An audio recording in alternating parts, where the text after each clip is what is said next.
नमस्कार आप सभी को। हरियाणा में आंगनवाड़ी में भर्ती होने वाले लोगों के लिए बहुत बड़ी खुशखबरी आई है और आपको यहां सारी जानकारी मिलेगी।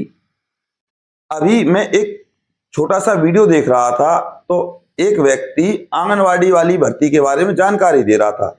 ना तो उसने ये बताया कि ये भर्ती कब आएगी, ना उसने आंगनवाड़ी भर्ती में जो सैलरी मिलती है वर्कर और हेल्पर को और सुपरवाइजर को, ना वो बताई।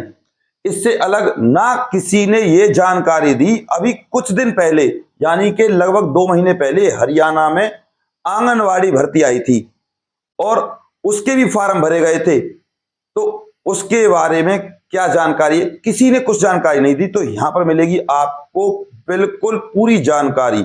बस इस जानकारी को पूरी देखिएगा अगर आपको आंगनवाड़ी में भर्ती होना है। और एक यहां पर मिलेगी आपको ये जानकारी भी कि आप अपने ECCE और आपका एक सर्टिफिकेट होता है, उसका नाम है एंटिटी, कि आपका फेक है या ओरिजिनल, कैसे आप जान सकते हो। तो जानकारी को पूरी देखिएगा। सबसे पहले मैं आपको बता दूं, आंगनवाड़ी भर्ती हरियाणा में आई है जो आपकी हरियाणा आंगनवाड़ी भर्ती 2026। अगर मैं आपको इस आंगनवाड़ी वाली भर्ती के बारे में बताऊं तो इससे पहले लगभग काफी पदों पर भर्ती आई थी आंगनवाड़ी वाली और उसके फॉर्म ऑलरेडी भरे जा चुके हैं। अब उनका आने वाले हफ्ते 2 हफ्ते में रिजल्ट आने वाला है और प्रत्येक व्यक्ति जिसने भी आंगनवाड़ी भर्ती का फॉर्म फिल किया था, जो पहले आई थी ऑफलाइन, डिस्ट्रिक्ट वाइज, जिले वाइज, और उनके फोन पर और उनकी ईमेल आईडी पर मैसेज आएंगे कि भैया अब आप आ जाइए इंटरव्यू के लिए। और जो जो डॉक्यूमेंट्स उनने लगाए हैं, जो जो उनकी परसेंटेज रही है, उसी हिसाब से उनका सिलेक्शन होगा। और ये तो रही वो पहली भर्ती। अब बात करते हैं इस नई भर्ती की कि इसका क्या प्रोसीजर रहने वाला है सर। तो सेम एज इट इज ही प्रोसीजर रहने वाला है, बस सैलरी में फर्क पड़ जाएगा। क्या, समझ लीजिए। तो टोटल जो पोस्ट है आंगनवाड़ी वाली भर्ती की वो है 7100 और इसमें आपकी एज बता दूं आपको 18 से लेकर 42 साल है, जिसमें आपको SC ST को 5 और OBC को मिलेगी 3 साल की छूट। मैं इसी वीडियो में आपको यह भी बता दूंगा कि इस भर्ती में एग्जाम होगा या आपका इंटरव्यू होगा। तसल्ली से समझिएगा और चैनल पर नए हो तो सब्सक्राइब कर लीजिए और बेल आइकन को दबा दीजिएगा। अब ये तो रही एज। बात करते हैं आपके हेल्पर की। ये एक हेल्पर का पद है और इसकी जो योग्यता है क्लास 10th पास आप होने चाहिए, सीधी सी बात है। और यहां हेल्पर के जो पद रहेंगे वो रहेंगे आपके टोटल 4400। बात करते हैं आपकी वर्कर की। वर्कर की योग्यता है 12th क्लास और यहां पद रहेंगे आपके 2500। अब सवाल यह है कि सर क्या एक व्यक्ति एक ही पद भर सकता है या अलग अलग। तो आपको बता दूं, अगर ये ऑनलाइन भर्ती हुई तो आप एक ही पद भर पाएंगे, या तो भर लीजिएगा हेल्पर या भर लीजिएगा वर्कर, सिर्फ एक। और अगर ये भर्ती आई पहली भर्ती की तरह ऑफलाइन, तो आप दोनों ही भर्तियों के लिए अलग अलग फॉर्म से अप्लाई कर सकते हो। ठीक है। अब आपको किसी भी YouTube टीचर ने सैलरी नहीं बताई हेल्पर की कितनी है, तो भैया आपको बता दूं हेल्पर की सैलरी 8वें वेतन आयोग के अनुसार TA DA HRA लगा के, और जैसा कि हमारे पिछले मुख्यमंत्री थे भैया, वो थे आप श्री मनोहर लाल खट्टर, और उन्होंने कहा था कि अब जो आंगनवाड़ी वर्कर और हेल्पर है उनकी जो सैलरी है वो बढ़ा दी जाएगी, इंक्रीमेंट होगा। वो प्लस में 8वें वेतन आयोग के अनुसार जो आपको सैलरी मिलेगी हेल्पर की, वो है भैया आपकी 18,000। और वर्कर की जो 8वें वेतन आयोग के अनुसार सैलरी बनेगी वो बनेगी लगभग 22,000। अभी हाल ही में HKRN, इस HKRN में जो मंडियां होती है हरियाणा में, उन मंडियों में चौकीदार लगाए गए थे कुछ महीनों के लिए, कुछ साल के लिए। तो वहां एक चौकीदार की जो सैलरी डिसाइड की गई थी वो की गई थी भैया आपकी 18,000। अब जब चौकीदार को 18,000 मिल रहे हैं तो यहां आंगनवाड़ी हेल्पर और वर्कर का काम बढ़ जाता है, जिसके कारण अब सरकार की आंखें खुली हैं और सरकार ने अब हेल्पर और वर्कर को 18,000 से 22,000 देने का काम करेगी। अब ये तो रही सैलरी से संबंधित, एज से संबंधित बात। अब सर सिलेक्शन कैसे होगा, क्या प्रोसीजर रहने वाला है? तो एक है आपकी एनटीटी और एक है आपकी ECCE। ये एजुकेशन से संबंधित योग्यताएं होती हैं और एक होती है आपकी प्लस में PRT, प्राइमरी टीचिंग। इन तीनों का फायदा मिलेगा। प्लस में कितने नंबर जुड़ने वाले हैं? तो भैया 25 नंबर मिलेंगे आपको। नहीं दी होगी किसी ने जानकारी, मैं जो आपको जानकारी दे रहा हूं वो ऑफिशियल नोटिफिकेशन के अनुसार दे रहा हूं। एनटीटी, ECCE और PRT के अकॉर्डिंग 25 नंबर मिलेंगे अगर ये आपके पास हैं। अब या तो आपके पास 1 ईयर का हो या आपके पास 2 ईयर का हो, कोई दिक्कत नहीं है।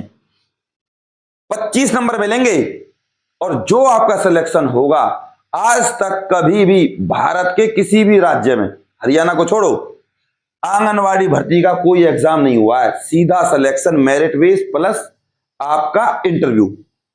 अब एनटीटी, ECCE और PRT के जो योग्यताओं के नंबर हैं, आपके पास जो मार्कशीट है वो ऑफिशियल होनी चाहिए, नकली नहीं होनी चाहिए। नकली की 1 मिनट में पता चल जाती है। कंप्यूटर में आपका रजिस्ट्रेशन नंबर डाला जाएगा, तुरंत कंप्यूटर बता देगा भैया ये रजिस्टर्ड नहीं है। और किस चीज से रजिस्टर्ड नहीं है इस बात को तो समझो। तो रजिस्ट्रेशन क्या होता है? तो MHRD, यहां से बनती हैं ये तीनों चीजें। PRT नहीं बनती। PRT का तो पढ़ाई होती है पर्टिकुलर 2 साल की, जिसे हम कहते हैं PRT को JBT। JBT आपके पास है तो ठीक। तो अब बात करें एनटीटी, ECCE, JBT के भी आपको 25 नंबर ही मिलेंगे, घबराइए मत। बात करें एनटीटी और ECCE की, ये MHRD से प्रमाणित होनी चाहिए, चाहे 1 साल हो या 2 साल हो। अब आप पता कैसे लगाओगे? सर हमने तो बनवा लिया, हमारी नकली है या असली है? सवाल ये भी तो है। तो अगर आपको आंगनवाड़ी में लगना है ना और आपको पहचानना है कि हमारी असली है या नकली, तो उसके लिए आप एक डॉक्यूमेंट्स वेरिफिकेशन नाम से एक एप्लीकेशन होती है, उसको डाउनलोड कर लीजिएगा। जैसे ही डॉक्यूमेंट्स वेरिफिकेशन नाम से वो ऐप डाउनलोड हो जाएगी तो आप उसमें अपने रजिस्ट्रेशन नंबर या मार्कशीट को डाल देना, वो बता देगा असली है नकली। या एक डिजी लॉकर होता है, उस डिजी लॉकर से भी आप पता लगा सकते हो, वो भी ऐप में मिल जाएगी आपको। ठीक है, ऐप। ये तो रही ये बात। अब इससे अलग, सर केवल 25 नंबर से सिलेक्शन हो जाएगा? नहीं, देख लीजिए क्या क्या चाहिए।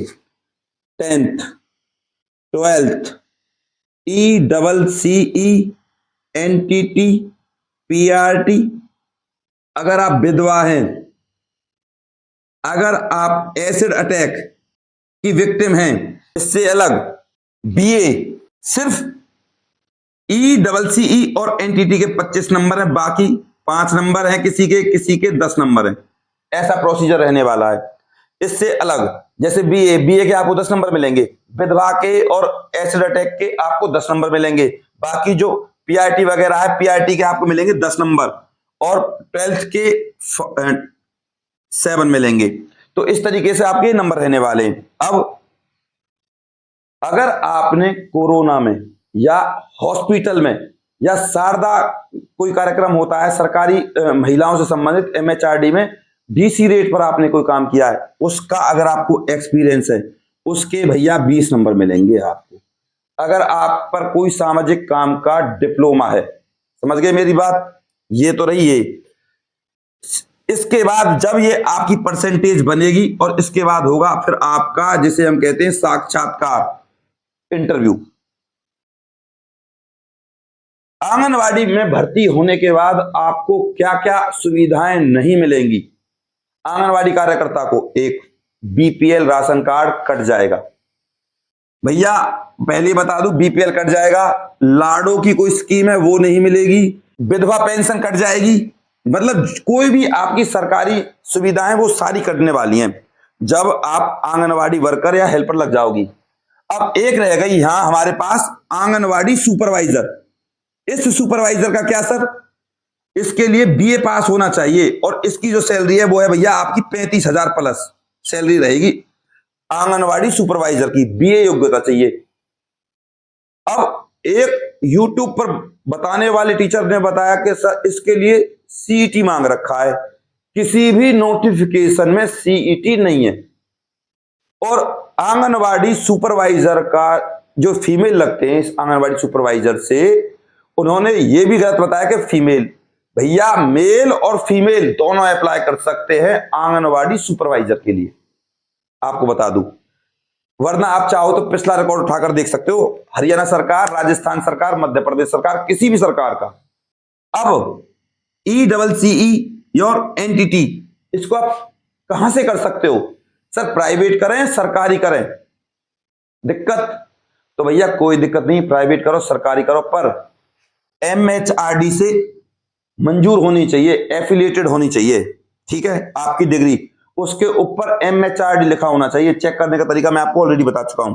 अब इनको करवाता कौन कौन है, तो भैया इस ECCE और एनटीटी को करवाते हैं भैया इग्नू, ठीक है, NIOS national institute of open, CTR एक यूनिवर्सिटी है, CTR के नाम से बोर्ड कह लो, कुछ भी कह लो, ये तीनों चीजें तीनों करवाती हैं इनको, और आप इनसे कर सकते हो, 1 साल या 2 साल का हो कोई दिक्कत नहीं है। सैलरी ऑलरेडी बता चुका हूं, 18,000 और 22,000। और जो मैंने आपको बताए हैं 7100 पद, ये 7100 पद ही नहीं रहेंगे, इस 7100 में जो 6,500 पद और है एक्स्ट्रा, इन 7100 पदों में 6,500 पद और है भैया, ये पद और बढ़ेंगे आंगनवाड़ी कार्यकर्ताओं के, जिनकी रिटायरमेंट 2026 में होने वाली है। मैं आपको फिर बता दूं, जो भी व्यक्ति आंगनवाड़ी भर्ती में लगना चाहता है उसको सबसे पहले अपने डॉक्यूमेंट्स चेक करने चाहिए, उसको लिखना पढ़ना आना चाहिए, उसको लेटर लिखना आना चाहिए, क्योंकि जब आपका इंटरव्यू होगा तो आपको सबसे पहले लेटर लिखवा के देखा जाएगा।